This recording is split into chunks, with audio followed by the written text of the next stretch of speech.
통해서 우리에게 구원이 믿음으로 주어진다라는 말씀을 하고 계십니다. 오늘 본문을 3장으로 잡았는데 3장 이전에 1장에서는 바울이 뭐라고 이야기하는가 하면 이방인들이 죄인이라 이방인들의 죄를 들추어 내었습니다. 그리고 2장에 가서는 하나님의 백성이라고 자부하는 유대인들도 죄인이라고 유대인들의 죄를 들추어 내었습니다. 그리고 오늘 3장에서는 모두가 죄인이라고 결론을 내리고 있습니다. 이방인도 죄인이고 유대인도 죄인이므로 우리 모두가 죄인이다 라고 이렇게 이야기를 하고 있습니다. 결국에 성경이 이방인도 유대인도 다 죄인이라고 말하고 있기 때문에 우리 모두가 죄인이기에 우리의 행위로는 죄를 답습할 뿐이다 라고 말씀을 하고 있는 것입니다. 즉 인간이 아무리 선한 사람을 보고 그리고 아무리 좋은 교육을 받아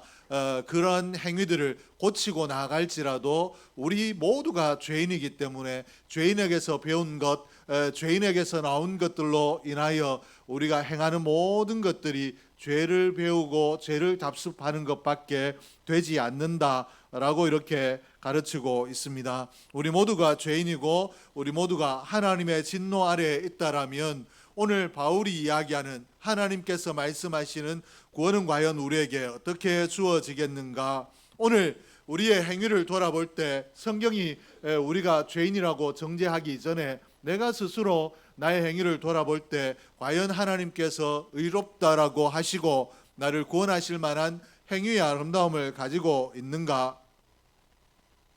뿐만 아니라 성경을 통해서 우리 모든 인생이 이미 죄인이라고 이야기했는데 이런 죄의 문제를 어떻게 하면 우리 인생이 넘어설 수 있을까? 그 말씀에 대해서 오늘 살피려고 합니다. 먼저는 구원에 대한 오해에 대해서 좀 살펴볼 텐데 구원에 대한 율법적인 오해를 살펴보도록 하겠습니다. 구원을 말할 때 오해하는 것 중에 하나가 자신들의 행위로 인하여 구원이 가능하다라고 생각하는 것입니다. 내가 오늘 행위가 완전하지 못하지만 내가 더 수행하고 내가 더 노력하고 내가 더 힘쓰면 나의 행위로도 구원을 받을 수 있다라는 것인데 그러나 성경은 우리에게 율법의 행위로는 구원을 얻지 못한다라고 분명하게 말씀을 하고 있습니다. 오늘 20절 말씀에 보니까 그러므로 율법의 행위로 그의 앞에 의롭다 하심을 얻을 육체가 없나니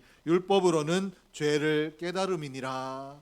율법의 행위로 하나님 앞에 의롭다 하심을 얻을 육체가 하나도 없다라고 말씀하고 다만 율법으로는 내가 죄인이라는 것을 깨닫게 될 뿐이다 라고 이렇게 가르치고 있습니다. 그리고 28절 말씀에 그러므로 사람이 의롭다 하심을 얻을 것은 율법의 행위에 있지 않고 믿음으로 되는 줄 우리가 인정하노라. 우리가 의롭게 되는 것은 우리 행위로는 불가능하고 오직 믿음으로 가능하다라고 이렇게 말씀을 하고 계시는데 율법의 행위로 의롭다함을 얻을 수 없다라고 하시는 이 말씀, 하나님 앞에서 의롭다라고 하는 것은 곧 구원을 말하는데 의로운 사람, 하나님 앞에 죄가 없고 의로운 사람은 구원을 얻었다, 구원을 얻는다, 구원이다 라고 이렇게 말씀할 수 있는데 율법을 지키려는 인간의 노력과 행위를 통하여서는 우리가 하나님 앞에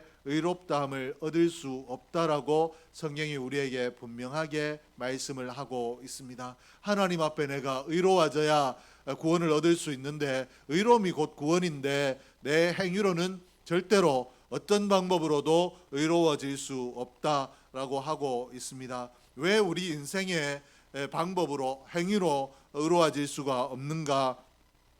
우리 아담이 지었던 이 원죄로 말미암아 우리 인생이 타락했기 때문에 이미 우리 인생이 어떤 조건에서 어떤 시대에 태어났든지 간에 우리의 조상 아담이 하나님 앞에 죄를 지어 타락했으므로 그러므로 우리 모두가 죄인된 자로 이 땅에 왔기 때문에 그러하다라는 것입니다. 10절에서 18절 말씀해 보니까 기록된 바 의인은 없나니 하나도 없으며 깨닫는 자도 없고 하나님을 찾는 자도 없고 다 치우쳐 함께 무익하게 되고 선을 행하는 자는 없나니 하나도 없도다. 그들의 목구멍은 열린 무덤이요 그 혀로는 속임을 일삼으며 그 입술에는 독사의 독이 있고 그 입에는 저주와 악독이 가득하고 그 발은 피 흘리는데 빠른지라 파멸과 고생이 그 길에 있어 평강의 길을 알지 못하였고 그들의 눈앞에 하나님을 두려워함이 없느니라 함과 같으니라.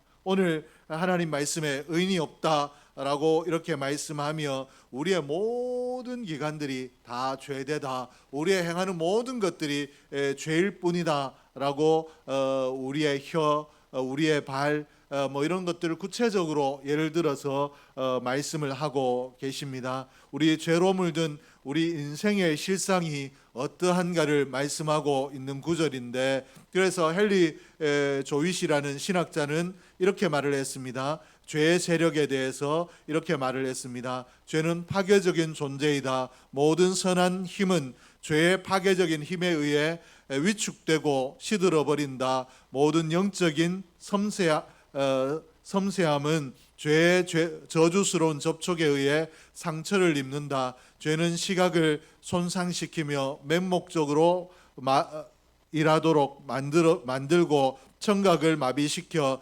사람들을 귀머거리로 만들며 미각을 왜곡시켜 혼돈스럽게 만든다.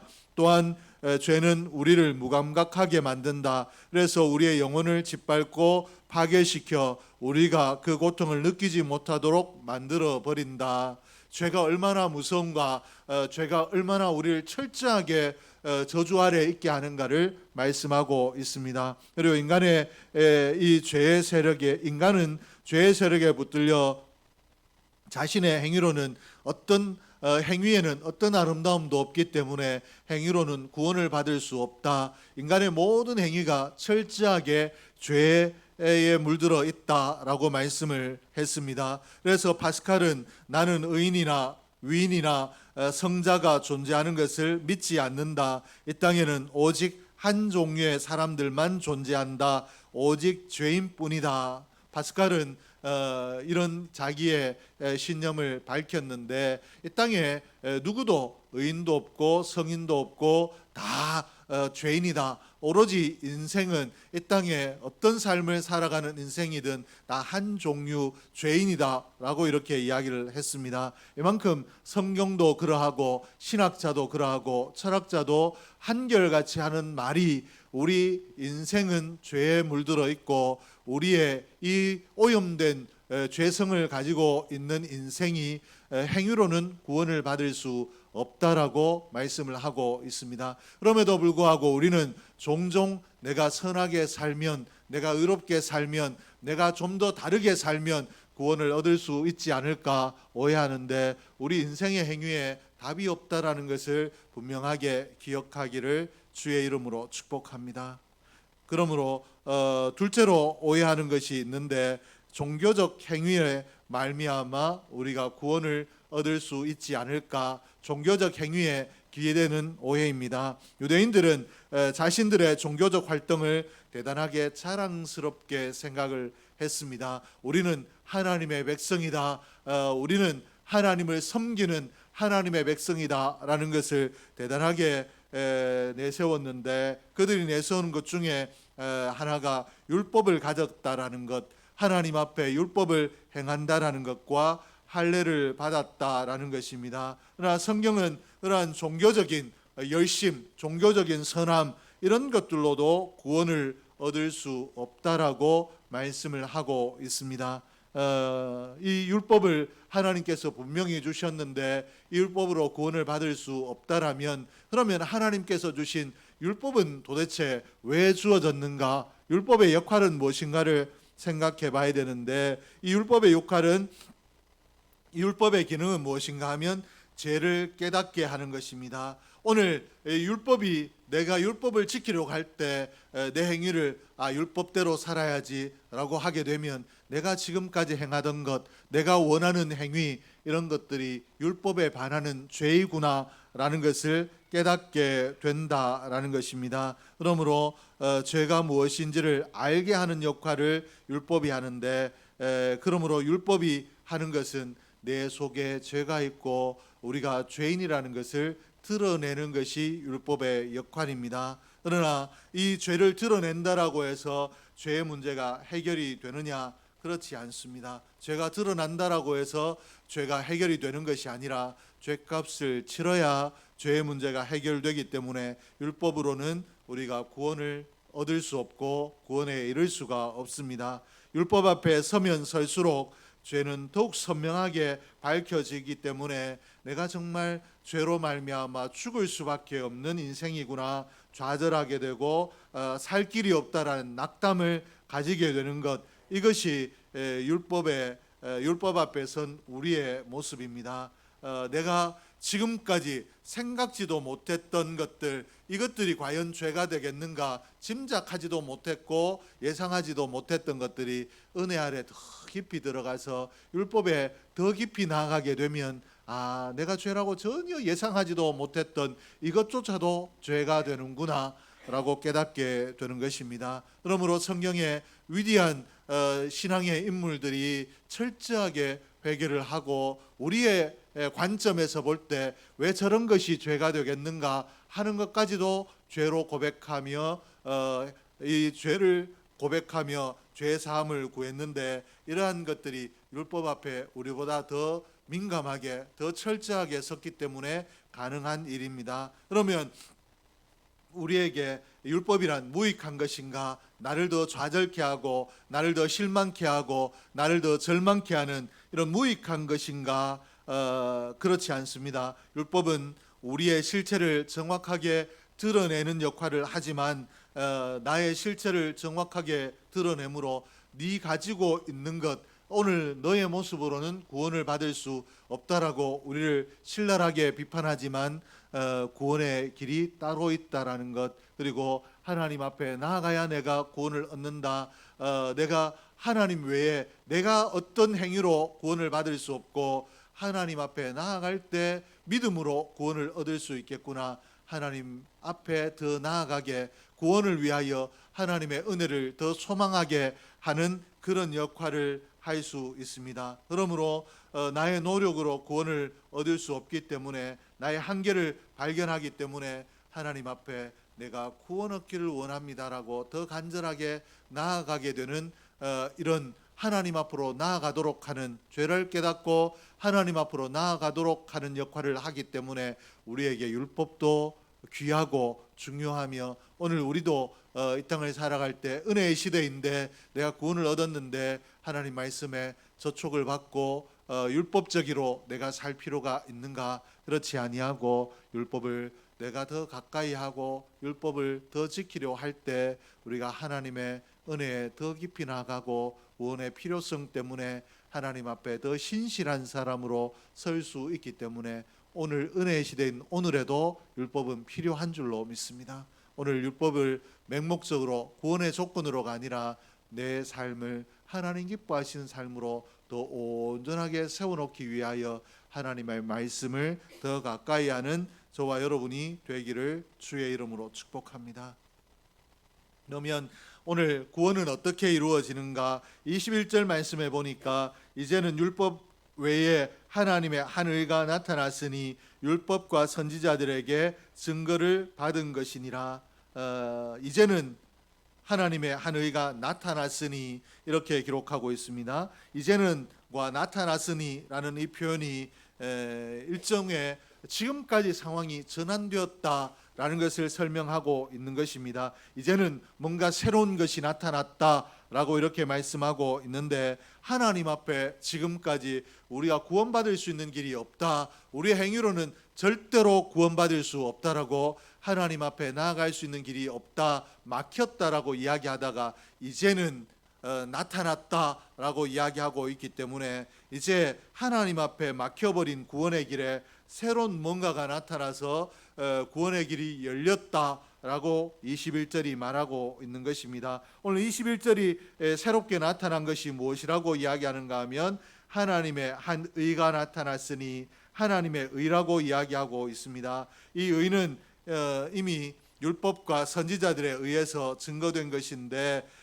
이 의가 율법과 선지자들에 의해서 우리에게 구원이 주어지는 의로, 우리가 의로워지면 구원을 얻을 수 있다라고, 이 의가 우리에게 주어진다, 나타난다 라고 선포되었는데 이가 그러면 하나님의 의를 우리에게 나타내 보여주십시오 라고 우리가 요청함으로, 아니면 우리가 열심히 수행하거나 어떻게 행함으로 나타난 것이 아니라 우리와 전혀 상관없이, 나의 열심과 상관없이 나를 찾아온 것이고, 하나님께서 전적으로 우리에게 의를 나타내셨습니다. 그러므로 하나님의 의, 구원, 이것을 우리가 뭐라고 이야기하는가 하면 내가 아무런 행위에 대가 없이 얻었다라고 해서 은혜라고 합니다. 우리에게 나타난 이 은혜, 이 구원의 길을 열어주는 은혜, 하나님께서 우리에게 구원이 아니고는 우리 은혜가 아니고는 구원 얻을 수 있는 길이 없기 때문에 하나님께서 은혜로 구원의 길을 열어주셨고, 은혜로 우리에게 구원의 길이 열어졌다라는 것은 우리가 대가를 지불하지 아니하고 그저 값없이 구원을 얻었다라는 이야기입니다. 그러므로 여기에서 우리에게 나타나는 하나의 오해가 있습니다.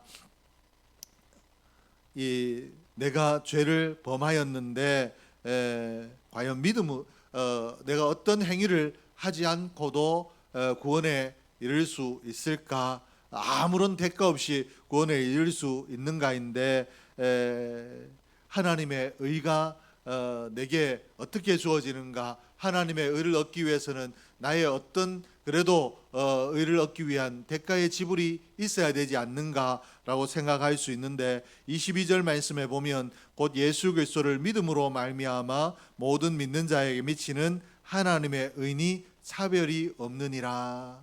이 의는 우리의 행위가 아니라 우리의 믿음으로 우리에게 나타난다라고 이렇게 말씀을 하고 있고, 23절과 24절에 보니까 모든 사람이 죄를 범하였음에 하나님의 영광에 이르지 못하더니 그리스도 예수 안에 있는 속량으로 말미암아 하나님의 은혜로 값없이 의롭다 하심을 얻은 자 되었느니라. 하나님의 은혜로 값없이 우리가 구원을 얻었다라고 분명하게 말씀을 하고 계십니다. 그러므로 오늘 하나님께서 말씀을 통해서 명확하게 우리의 행위가 아니라 하나님의 은혜로 내가 믿을 때 믿음을 보시고 믿음을 우리에게 주시고 그 믿음을 통하여 우리를 의롭다 해 주셨다라고 분명하게 말씀하므로 내가 예수 그리스도에 대한 고백이 있고, 오늘 예수를 통하여 이 예배에 나온 여러분들이 구원의 확신을 가질 수 있기를 주의 이름으로 축복합니다.